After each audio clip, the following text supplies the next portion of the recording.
बिस्मिल्लाहिर्रहमानिर्रहीम। व्यूअर्स, अपनी पिछली वीडियो में हमने देखा कि कुकीज़ क्या हैं और कुकीज़ किस तरह से सेट की जाती हैं।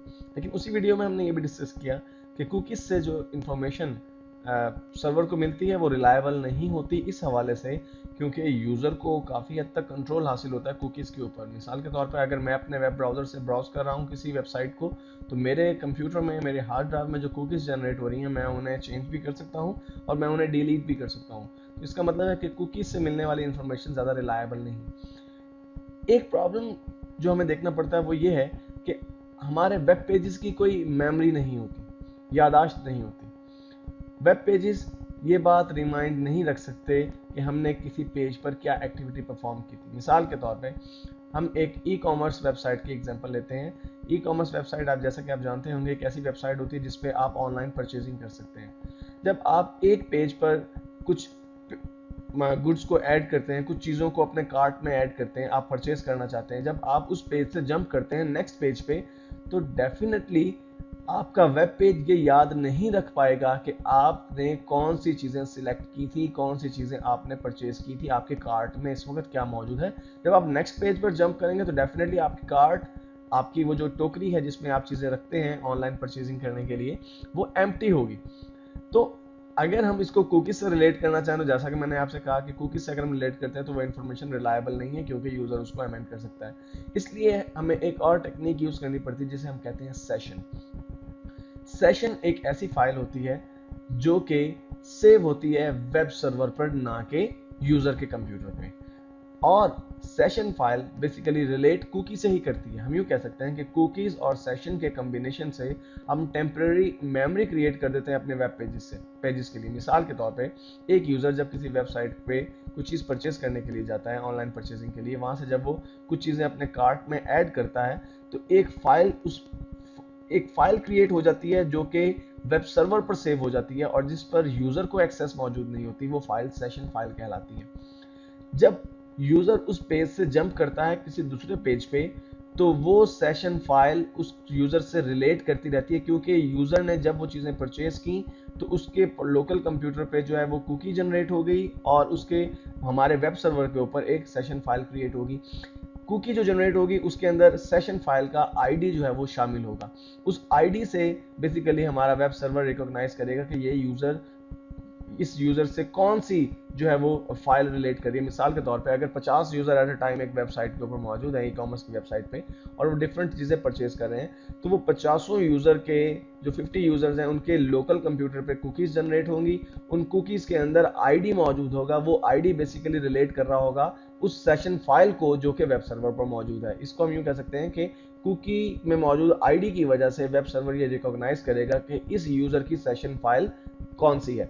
और यही वजह है कि जब आप वेब पेजेस पर जाते हैं, जब आप ऑनलाइन परचेजिंग करते हैं ई कॉमर्स की वेबसाइट पे, तो आप एक पेज से जब दूसरे पेज पर जंप करते हैं तो वो चीज़ें जो आपने परचेज की हुई होती हैं पहले पेज पे, वो सेव रहती हैं। वो मेमोरी कहाँ पे सेव हो रही होती है? बेसिकली वो चीज़ें सेव हो रही होती हैं, उन चीज़ों का डाटा स्टोर हो रहा होता है हमारे वेब सर्वर पर सेशन फाइल के तौर पर। व्यूअर, सेशन फाइल को इस्तेमाल करने का फ़ायदा ये है कि सेशन फाइल एक्सेसिबल नहीं होती यूजर्स के लिए, यूजर उसे अमेंड नहीं कर सकते, यूजर उसे चेंज नहीं कर सकते, इसलिए ये ज़्यादा सिक्योर है। एक और बेनिफिट वो ये व्यूअर्स के सिक्योरिटी के पॉइंट ऑफ व्यू से अगर देखा जाए तो जो आईडी जनरेट किया जाता है जो कि कुकी में मौजूद होता है, वो आईडी इतना कॉम्प्लिकेटेड होता है। फॉर एग्जांपल वो अल्फा न्यूमेरिक कॉम्बिनेशन के अंदर इस तरह का आईडी होता है कि उसको उस आईडी से मिलती जुलती सेशन फाइल को फाइंड आउट करना वेब सर्वर पे कोई आसान काम नहीं होता। इसलिए ये सिक्योर भी है और ये इस हवाले से हमारे लिए बेहतरीन काम प्रोवाइड करता है कि हम अगर ऑनलाइन परचेजिंग की कोई वेबसाइट बनाना चाहते हैं जिसमें यूजर्स ऑनलाइन परचेज करते हैं, तो उस सूरत में हम सेशन फाइल्स को इस्तेमाल करते हैं। व्यूअर्स, आइए देखते हैं कि जब सेशन को स्टार्ट करना होता है तो किस तरह से सेशन को स्टार्ट करते हैं। व्यूअर्स, इस वक्त स्क्रीन पे आपको एक नया HTML पेज जो है वो नजर आ रहा है। एक खास बात जो सेशन के हवाले से वो ये है व्यूअर्स कि आपको सेशन स्टार्ट करना होता है किसी भी HTML और PHP के कोड को इंसर्ट करने से पहले। जब आपका पेज लोड होने लगता है तो सबसे पहले आपको स्टार्ट में सेशन की कमांड देनी होती है। अदरवाइज अगर आपने कुछ HTML कोड इंसर्ट करने के बाद सेशन को स्टार्ट करना चाहा तो ब्राउजर उसको सपोर्ट नहीं कर पाएगा।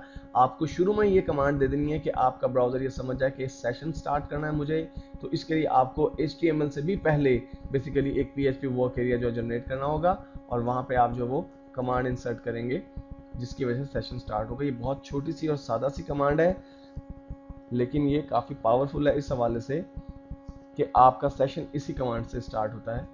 व्यूअर्स, जस्ट ये एक छोटी सी कमांड है। PHP के वर्क एरिया में हमें session_start लिख के और साथ में जो है छोटी ब्रैकेट हमें इस्तेमाल करनी है और फिर उसके बाद सेमीकोलन और हमारा PHP का वर्क एरिया जो क्लोज कर देना है। मैं इस फाइल को व्यूअर्स सेव करता हूँ और सेव करके इसका नाम रखता हूँ session.php और इसकी फाइल टाइप डेफिनेटली मैं PHP फाइल टाइप सेलेक्ट करूँगा और इसको मैं सेव कर देता हूँ। अब मैं ब्राउज़र में इसको लोड करके देखते हैं कि इसमें हमें क्या रिजल्ट मिलता है। localhost/php_tests/ और हमारे फाइल का नाम है session.php। मैंने एंटर प्रेस किया, व्यूअर्स पेज तो लोड हो गया, लेकिन आपको यहाँ पर स्क्रीन पर कोई चीज़ डिस्प्ले नहीं हो रही। उसकी वजह साफ जाहिर है कि हमने कोई भी चीज़ एको नहीं करवाई, बेसिकली हमने सेशन स्टार्ट किया है। अगर आप अपने कंप्यूटर पे कुकीज़ को जाके चेक करें तो बेसिकली एक कुकी जनरेट हो चुकी होगी और उस कुकी के अंदर कुकी का जो नाम होगा वो होगा PHP_SESSID यानी PHP सेशन ID। उस कुकी में और कुछ भी नहीं होगा, सिर्फ जो सेशन फाइल जो आपके वेब सर्वर पर क्रिएट हुई है उसका ID उस कुकी में मौजूद होगा जो कि रिकॉग्नाइज करेगा वेब सर्वर के इस यूज़र की जो सेशन फाइल है वो कौन सी है और उसमें क्या इंफॉर्मेशन सेव की है। तो व्यूअर्स, इस तरह से हम सेशंस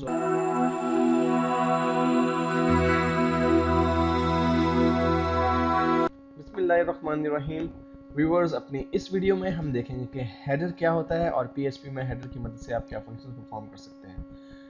व्यूअर्स, एक हेडर तो वो होता है जो आप अपने HTML डॉक्यूमेंट में इस्तेमाल करते हैं, जैसा कि आपको इस वक्त स्क्रीन पर एक HTML डॉक्यूमेंट नजर आ रहा है और उसमें एक हेड का जो है टैग लगा हुआ है। व्यूअर्स, PHP हेडर से मुराद एक ऐसा हेडर है जो आप HTML के कोड से भी पहले इंसर्ट करते हैं। बेसिकली ये ऐसा कोड होता है जो कि सबसे पहले प्रोसेस होता है जब कोई यूजर किसी वेब पेज का एड्रेस लिखता है और वेब सर्वर उस वेब पेज को रेंडर करता है, उस वेब पेज को डिस्प्ले करवाता है ब्राउजर पे, तो सबसे पहले जो कोड एग्जीक्यूट होता है वो हेडर का कोड एग्जीक्यूट होता है। और हेडर की कमांड आप HTML कमांड से भी पहले इंसर्ट करते हैं।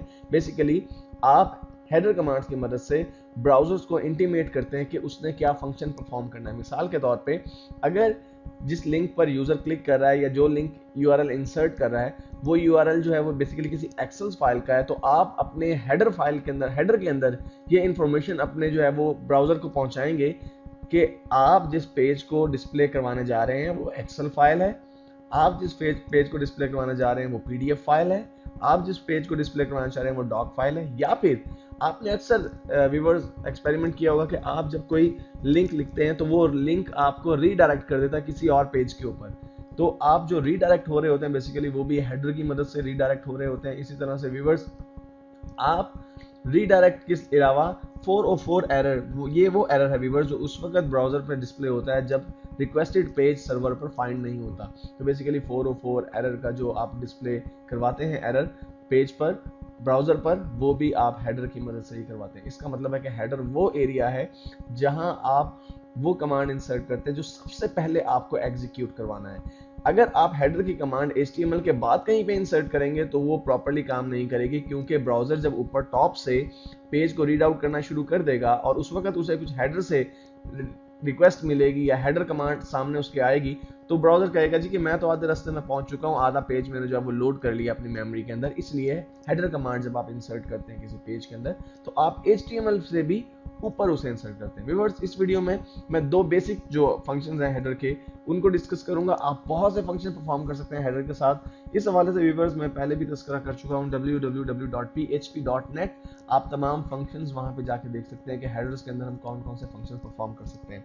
तो व्यूअर्स, इस वक्त मैं सिंपल एक फंक्शन परफॉर्म कर रहा हूं जो कि पेज नॉट फाउंड का फंक्शन है, यानी 404 एरर का फंक्शन है। व्यूअर्स, इसके लिए आपको जो कमांड टाइप करनी है, सबसे पहले आपको अपना PHP वर्क एरिया जनरेट करना है और उसके बाद इस PHP वर्क एरिया में आप कमांड देंगे हेडर और साथ ही ब्रैकेट, छोटी ब्रैकेट आप इंसर्ट करेंगे और इस छोटी ब्रैकेट में बेसिकली आप वो कमांड देंगे जो आप देना चाहते हैं। मिसाल के तौर पर अगर आप चाहते हैं 404 एरर डिस्प्ले हो तो आप यहां पर लिखेंगे http://1.0.401.404 पेज नॉट फाउंड या नॉट फाउंड।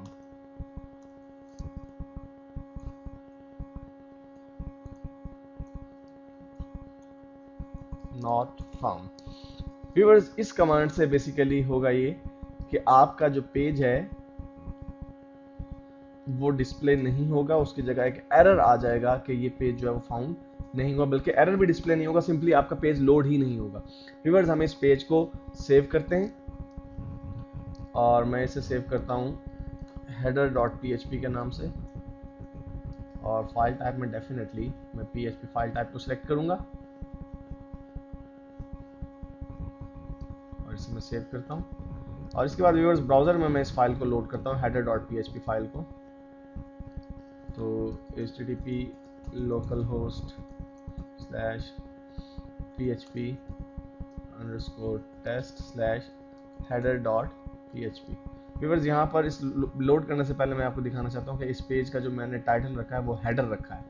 अगर मेरी ये कमांड काम करेगी तो ये टाइटल डिस्प्ले नहीं होना चाहिए, क्योंकि जब आपने हेडर कमांड इंसर्ट कर दी और हेडर कमांड में आपने ये कह दिया कि जी आप यहाँ पर नहीं दिखाना चाहते कोई भी चीज़, आप यहाँ पे पेज को नॉट फाउंड करवाना चाहते हैं, तो फिर इसका मतलब है कि ये जो मेरा HTML का कोड है इसे टच भी नहीं करना चाहिए सर्वर को। जब मैं इसे लोड करता हूँ व्यूअर्स, एंटर प्रेस करता हूँ, आप देखिए यहाँ तो हमारे पास हेडर आ रहा है टाइटल में, इसका मतलब है कि ये कमांड तो प्रॉपर काम नहीं करी।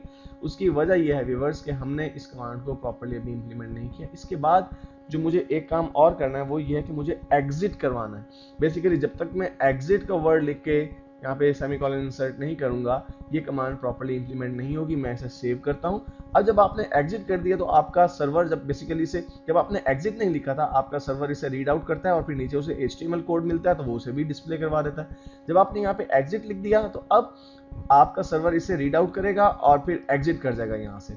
इसको मैंने सेव किया और मैं दोबारा से इस पेज को रिफ्रेश करता हूँ F5 प्रेस करके। व्यूअर्स, आप देखिए अब के बाद हमें टाइटल में आप देख रहे हैं कि हेडर लिखा हुआ नजर नहीं आ रहा।